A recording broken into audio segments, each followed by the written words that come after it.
Hey guys, what is going on? It's Joe here, filling in for Wrestlemania. Characters like the Ringmaster, Venis, and Big Van Vader are well known to fans, as are the men who played them.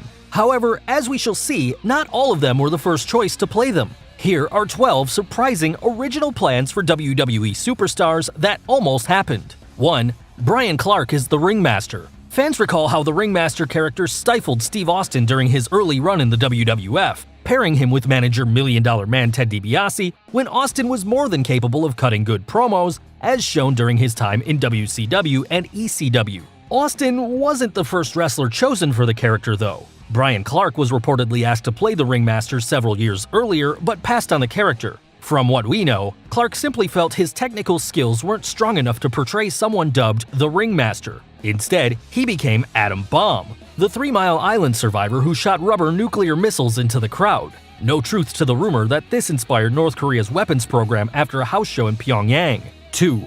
John Heidenreich as frozen Nazi Baron von Bava. This story is hilarious because it's an idea that's become well known for being so bad that Vince McMahon walked out of the room when it was pitched and he didn't come back for the rest of the day. In spring of 2004, WWE writer Dan Madigan reportedly proposed that Heidenreich play Baron von Bava, a Nazi who had been cryogenically frozen and restored to life by none other than Paul Heyman, who is Jewish.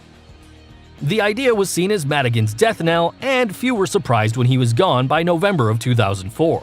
3. Kenzo Suzuki as Hirohito. In 2004, the WWE decided to go all out with a Japanese heel gimmick, unaware of its ramifications. Writer Dan Madigan, yes, him again, pitched the idea that Japanese wrestler Kenzo Suzuki would portray Hirohito, the great-grandson of Japan's Emperor Hirohito, who sought revenge for the family's disgrace after Japan's loss in World War II. According to Josh Gross's book, Ali vs. Inoki, Vinnie Mac loved the idea. Then, McMahon purchased archival footage of a devastated Hiroshima after the US dropped an atomic weapon on Japan, and the WWE showed 2 eyes peering out from behind a mushroom cloud during a presentation in the arena. Someone went as far as to toss a bucket of fake blood onto the screen, and it ran down over the eyes. 2 days after the vignette, McMahon approached Madigan and told him, "We don't mention Hirohito. It never happened." Reportedly, Japan's royal family threatened to ban the WWE from Japan if the angle wasn't dropped, leading to its demise. And this humorous exchange between Madigan and McMahon. Madigan: "I didn't know there was a Japanese royal family." McMahon: "Well, neither did I. Apparently they watch wrestling." 4. The Ultimate Warrior as Van Vader. Leon White established his reputation as Big Van Vader, a monster heel who destroyed opponent after opponent in New Japan Pro Wrestling. Vader's debut, where he crushed Japanese legend Antonio Inoki, made such an impact he caused a riot, getting New Japan banned from the Sumo Hall arena. The Vader concept revolved around a masked wrestler based off of a fighter enshrouded in Japanese folklore. However, Leon White apparently wasn't the first choice for the role. Instead, muscleman Jim Hellwig was considered, having made a name for himself as one half of the Blade Runners alongside Sting, and in solo action in World Class Championship Wrestling as the Dingo Warrior. However, the timing apparently wasn't right, and Hellwig signed with the WWF as the Ultimate Warrior, leaving New Japan to switch to Plan B. 5. Sid Vicious as Van Vader. Yes, Psycho Sid was also suggested for the role of Van Vader, no doubt his physique and size playing factors in his consideration. Sid was no stranger to portraying masked monsters, having played one of the incarnations of Lord Humongous during his early days as a wrestler. This time around, New Japan's head honcho Antonio Inoki decided against Sid, and New Japan trainer Brad Renegans, who'd worked with White in the AWA, recommended the big man, making wrestling history as well as White's career. 6. RVD as Glacier. Eric Bischoff spent Scrooge McDuck-like money creating the Mortal Kombat ripoff character Glacier and running a series of vignettes based on a Blood Runs Cold theme.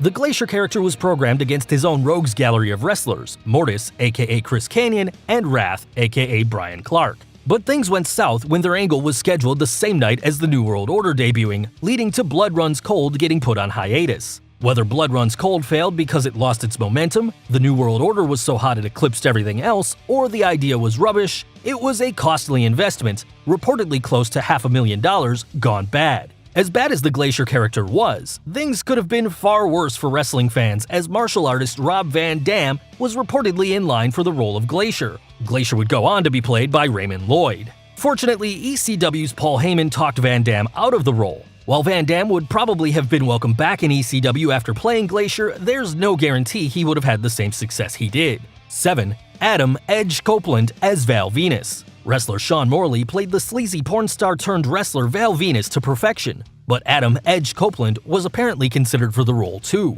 Although Morley's work has become synonymous with Val Venis, we can't help but wonder how Copeland would have done in the role. Edge played the rated R superstar to perfection in the 21st century, and longtime Edgeheads know he played a similar character as Sexton Hardcastle, teaming with Joe E. Legend as Sex and Violence. With that in mind, Copeland had the ability to play Val Venis, but we're fine with how things turned out. Another shocking rumor is that Copeland and Morley were asked to play the new Midnight Express, a role that fell on Bart Gunn and Bob Holly instead. 8. Owen Hart as The Game.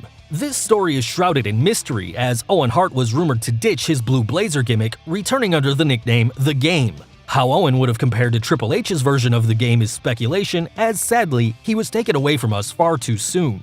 Nonetheless, we think he could have put his mark on the concept, forging a new identity to lift him into the main event. 9. Christopher Daniels in The Brood. Fallen Angel Christopher Daniels seems like he would have been a perfect fit for the late 90s faction of The Brood, and indeed was on his way to joining Gangrel and Edge in the Vampiric Trio. However, Edge managed to persuade the WWF at the last minute to bring in his friend Christian, leaving Daniels to languish as enhancement talent before eventually forging his identity as the Fallen Angel elsewhere. 10. Elijah Burke in the Spirit Squad. Recently working in Impact Wrestling as a color commentator, the Pope D'Angelo Dinero, Elijah Burke was initially asked to join the Spirit Squad faction. According to comments made on the two-man power trip of wrestling, Burke was given the chance of working with the Spirit Squad or waiting in developmental until something came along. Burke claims he felt he wasn't right for the role and couldn't live up to Vince McMahon's expectations, thus he passed on the offer and came back later as Elijah Burke, working in WWE's relaunch of ECW.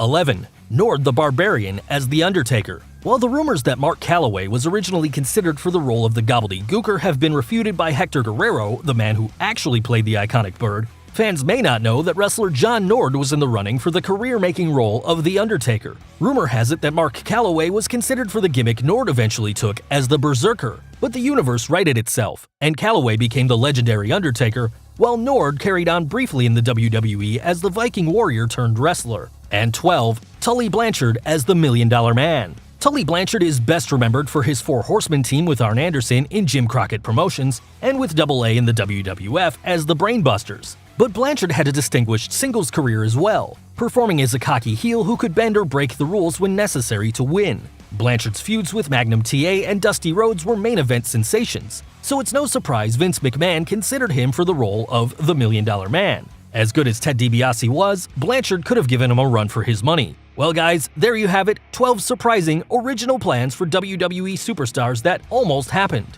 Are there any that we forgot? Be sure to leave your comments and subscribe to Wrestlemania so you don't miss out on any of our videos.